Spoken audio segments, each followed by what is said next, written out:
Hi, this is Jenny McCafferty at the Red Run Golf Club, and I'm with a Michigan golfer, and we're here to talk with the author of this wonderful book, Red Run Golf Club, Reflections of the First 100 Years. We're already in the second 100, and it's underway. So, Vartan, I had so much fun reading this book. There's a lot of good stuff in it. And there are so many ways you could have started it, but I imagine Chuck Coaches had a little bit to do something with it. Well, of course, you can't write the history of Red Run without including again and again Chuck Coaches. He's a very big part of what's transpired here. You had written the biography of Chuck Coaches about a few years earlier. Exactly, we did Chuck Coaches' book. That I did, basically with all the proceeds going to the Michigan Golf Foundation. It was just something that needed to be done. I mean, he was the greatest player in the state's history, even though he wasn't born here. He was born in Pennsylvania, but he grew up here. He caddied here, and he played at this club for many, many, many, many years. And so it was something that needed to be done, a bit of Michigan golf history that needed to be preserved. I think the thing that stands out most about Chuck Coaches for me is that he was on the same Walter Cup team as Francis Ouimet in 1938. Yeah, Francis Ouimet was the captain of that team. And here's another fact that not many people, casual observers, might not be aware of. But during the year. I got to get my years straight, but during the U.S. Amateur, the person who was the year Bobby Jones won his Grand Slam, won the U.S. Amateur, the person who was supposed to give him the most trouble was Francis Ouimet at some point during the tournament. It was a match play, of course. Well, Francis Ouimet didn't get to the finals or the semifinals. He was beaten by Chuck Coaches. And that's, another feather in his cap. But, Chuck had so many feathers in his cap, he didn't need another. But there are so many, and the book goes into him. It's kind of a summary in a way. There's a whole chapter about him. Yeah, exactly. I tried not to. This is a book about the club, but as I said earlier, you couldn't do a book about Red Run without at least one chapter on Chuck, and that's what it's in there. And I think it's kind of the highlights of his career, that one chapter. Well, let's start about the process. There are so many wonderful photographs. How did you get those collected, and how did you structure the book around those photographs? Well, I like to think the book was structured about what I wrote, but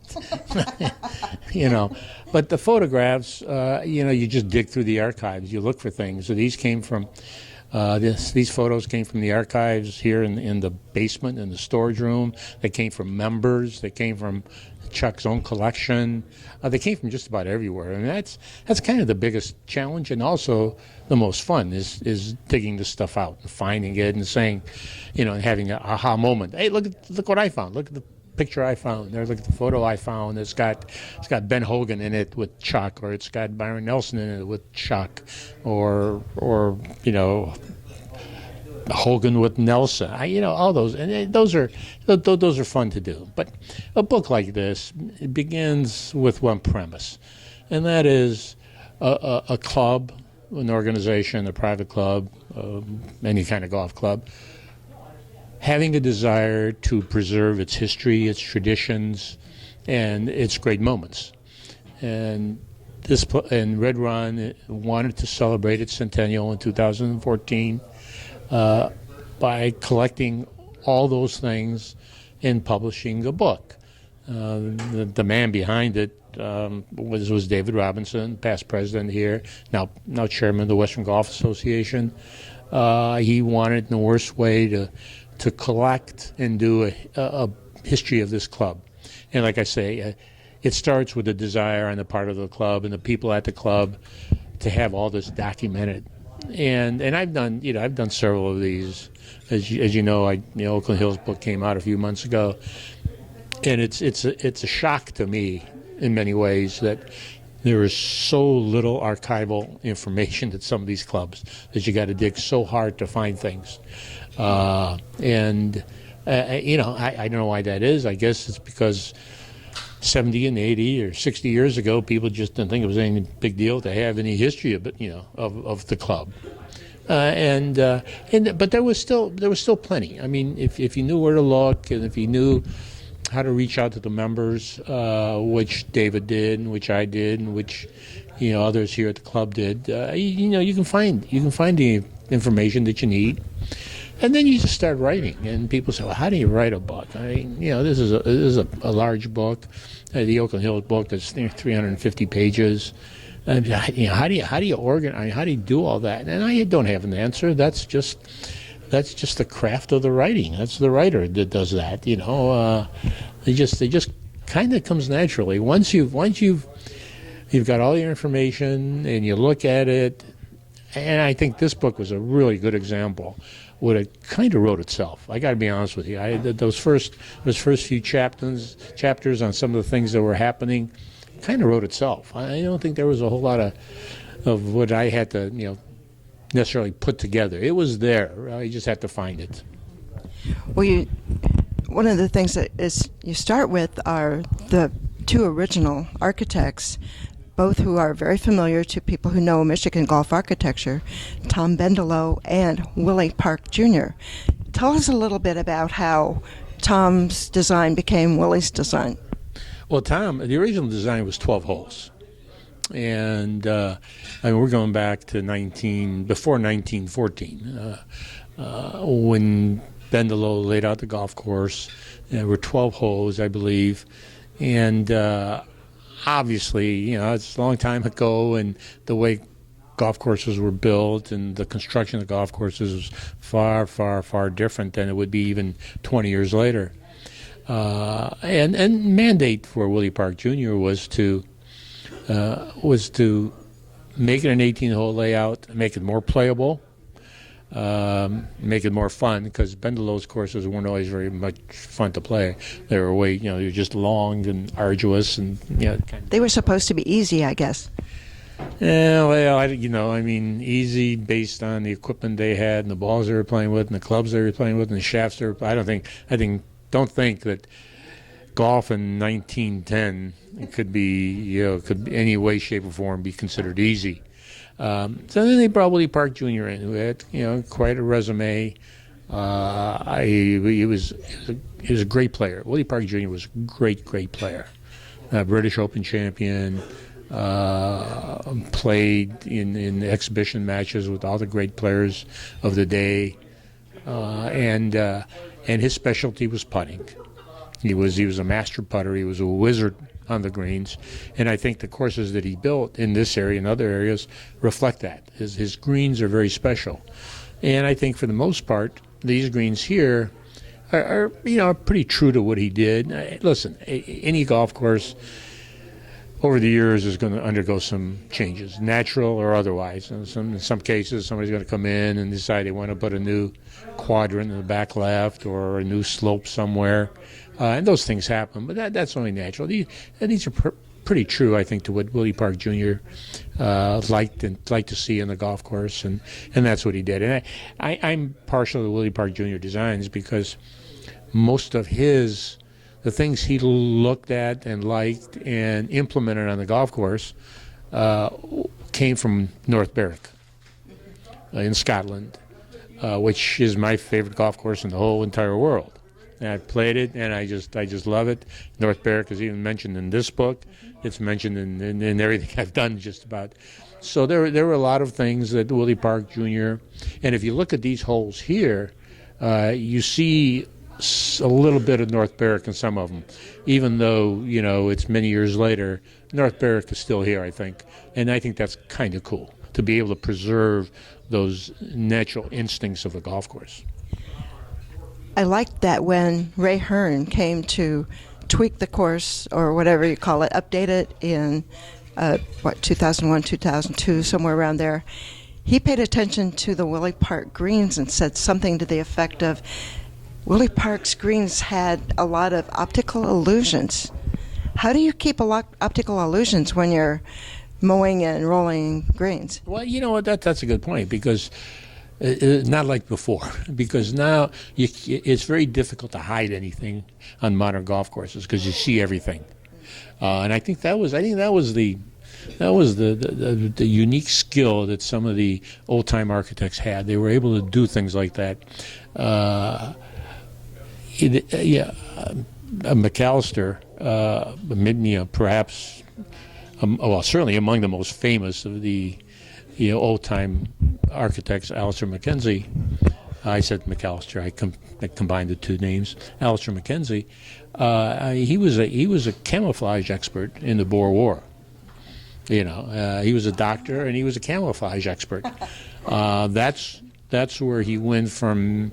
He went from that occupation in the military to designing golf courses as a camouflage expert, and he camouflages golf courses. I think that's a little bit what you're talking about when you talk about the greens and some of the visual things that are going on in the greens, and then that's the skill of the architect. Look, I've been on a lot of parcels of land with architects that were just woods. You would see woods and streams and 150 acres of trees, and the architect, whoever I happen to be with, would say, yeah, well, there's a par 4, that's going to be a par 3, that's going to be a long par 5, and I'm looking, and all I'm seeing is trees and streams, and I'm not seeing any par 5s or par 4s, but that's the wizardry of a golf course architect. They see things that, I certainly can never see, and that's what Ray Hearn was probably seeing on this golf course when he was talking about that. He was seeing things that, we couldn't see or understand or comprehend or appreciate. You mentioned it's Berwick or North Berwick? North Berwick. What stands out about that course and also about Red Run for you as a golf course? The beauty of the simplicity. Oh. I mean, I think the modern era of golf course design has just gone way overboard. I mean, there's just so much sensory overload. I mean, modern golf courses have so much going for them. I mean, when you stand on the tee, you're looking at this hazard here, you're looking at a cross hazard there, you're looking at another hazard there, you're looking at double jeopardy in these hazards. And I mean, I think that just confuses the mind, and I don't think that allows the golfer to maximize his ability to play the game.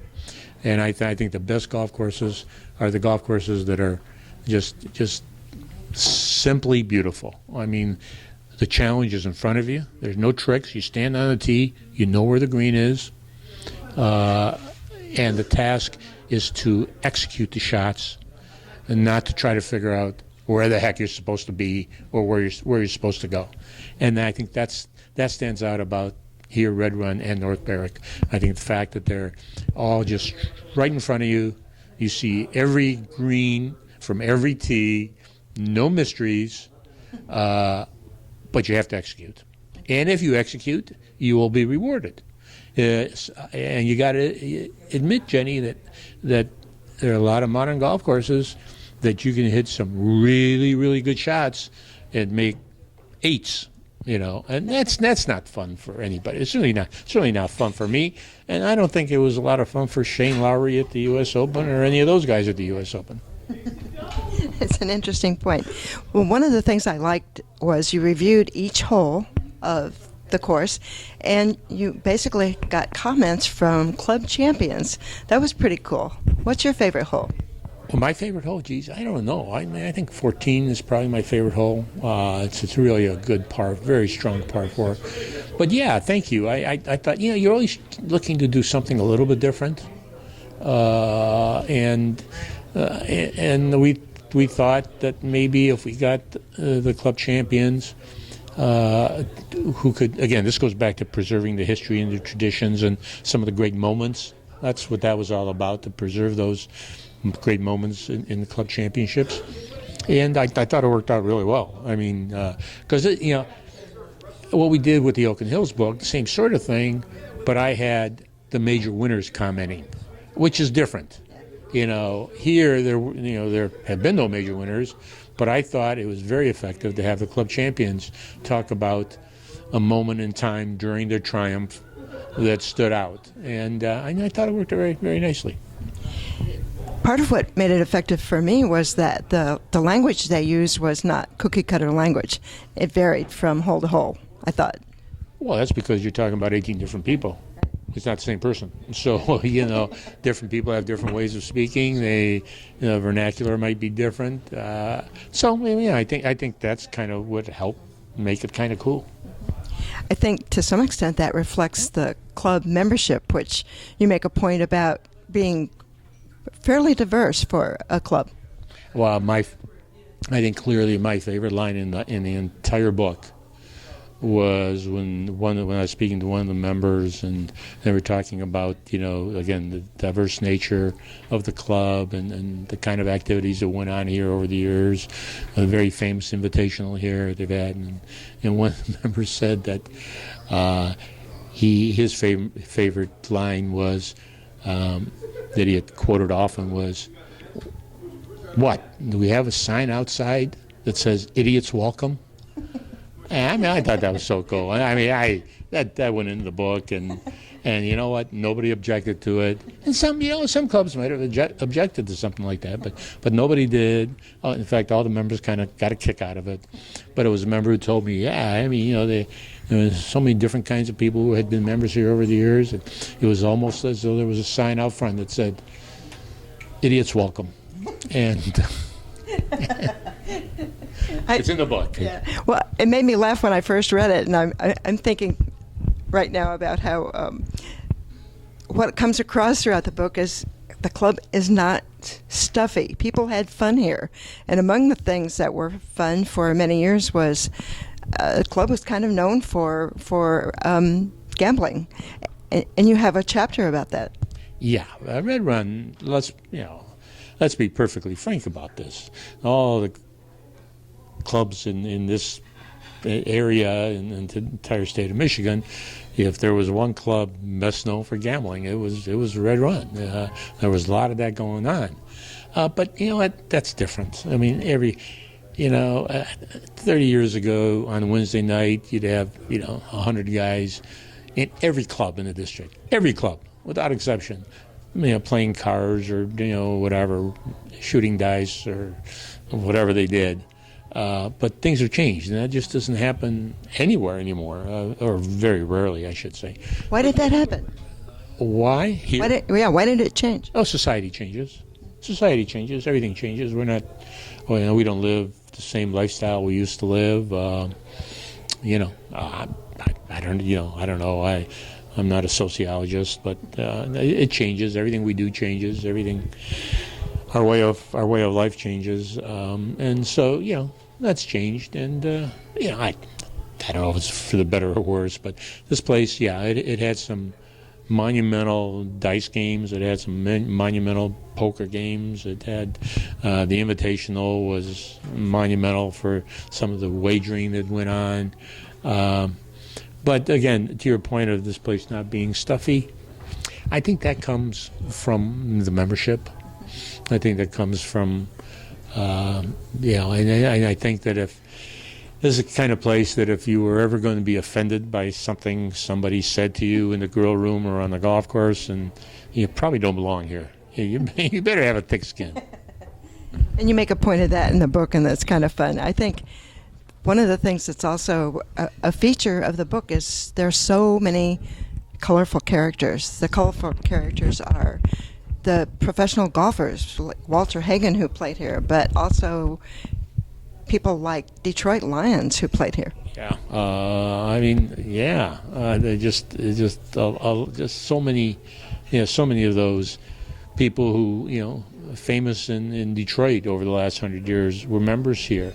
I have, some of the names are just have escaped me at the moment. Alex Karras, Ron Kramer, Nick Petrosanti, Ron Kramer, Mike Lucci, Frank Gallagher, past president, played for the Lions. In the men's grill, there's an area called Kramer's Corner in honor of Ron Kramer, the All-American at the University of Michigan, and so all those guys. And they were, there's just so many stories about, guys. Again, there's one story about a golfer becoming annoyed and saying he's never going to play the game again, and settling up his bet, and as he's pulling out of the drive, he stops and says, "Hey, what time are you playing tomorrow?" That sort of thing. So yeah, it's the characters. There are a lot of them, and I think you need to say there are not very many clubs, private clubs in Michigan or even in the country that had as many low handicap golfers as this place. I mean, in addition to Koshas, there were just so many of them that were, the ones and twos and plus ones and plus twos. They just everywhere, and even now today, they have so many really exceptional, talented golfers here, and that's all part of the fabric of this place. People talk about the gambling perhaps and the other things, but I think the fabric of this place is the kind of members they had. It always comes down to the members and the fact that they had so many really good playing members here. That says a lot, that you've got a club where you have a dozen or so really low handicappers and people who play professional sports, but golf might not be their best game. Yeah, I'd say, you said a dozen or so. I bet you they got 50 low handicappers here. I think they got 50 guys here, and all you have to do is just look at the boards, the champions boards in the men's grill, and look at the names and see how many different names are on there. There's a great story about Chuck Koshas, who stopped playing in the Invitational, stopped playing in the club championship, and stopped playing in the. And somebody said, "Chuck, why aren't you playing in that?" He says, "Well, because I've won every tournament here there is to win 10 times, and that's it. That's enough. I don't need to win the." In other words, I give somebody else a chance. Yeah. Kind of been there, done that. Yeah, but it's it was a fun project. Bottom line for me, it was a fun project. Dave Robinson and Bob McMasters came to me a while back and said what they wanted to do, and they'd asked if I'd be interested, and I said, yeah, maybe I would. So I sat down and do it, and it got done, and I'm proud of it, very proud of it, and I think the club's proud of it, and I'm very happy that they're pleased with it. Well, it's a fun book, and it's worth a trip to Red Run just to take a look. Congratulations. It's a very successful book, and I imagine a lot of other clubs are going to start looking at capturing their history too. Thank you. Yeah. We're in the golden era. A lot of golf courses were built in this 100 years ago, between 1914 and say 1924, 1925. There's a bunch more in this area. Oakland Hills was 1916. There's a bunch more like 1920. So if they're interested in preserving those traditions, yes, they will move forward with a project like this. Entirely up to them, but they're fun. Very cool. Thank you so much for talking with us about the history of Red Run Golf Club, and we look forward to seeing some good golf being played today as part of the Western Junior. Thank you. It was fun. Thank you.